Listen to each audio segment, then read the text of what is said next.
Guys কেমন হবে যদি আমি বিয়ার র্যাঙ্কে ডাবল এসিটি চালাই। তো আমি খেলতেছিলাম আমার টিমমেট নট্রেক্স এবং রাইস্টারের সাথে বিয়ার র্যাঙ্ক। তো এখান দিয়ে যাচ্ছিলাম আমি আমার টিমমেটকে রিভাইভ দিতে। তো সামনে একটা এনিমি, তো তাকে উডপেকার দিয়ে একটা ওয়ান টেপ মেরে দিই।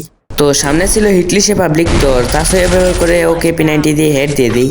হয়তো জানে না আমার কাছে এই P90। তো সামনে একটা গেঞ্জাম লাগছিল, তো এখানে একটাকে ওয়ান টেপ মেরে দিই। তারপরে দিকে আমার কিলটা মাইরা দিছে, তারপরে ওরেও ডাউন করে আমরা কত পিল খুব দিয়ে দিই।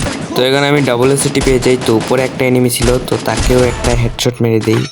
জোন থেকে বের হয়ে দেখি সামনে একটা এনিমি, তো তাকেও একটা ওয়ান টেপ মেরে দিই। তারপরে পিছন দিক দিয়ে আমার কে যেন গুতা দিতেছিল, তো ওরে ক্লিয়ার দেওয়ার পর আমি যখন পিছন তাকাই তো এনিমিটা আসতেছিল, তো তাকেও একটা ওয়ান টেপ মেরে দিই।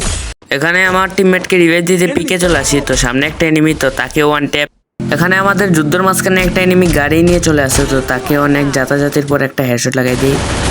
এখানে লাস্টের প্লেয়ারটা ওয়ান ট্যাপ দিতে গিয়ে বলে বডি শট দিয়ে মেরে দিই এবং ম্যাচটা আমরা জিতে চাই। তো আপনারা লাইকটা করে দিতে পারেন।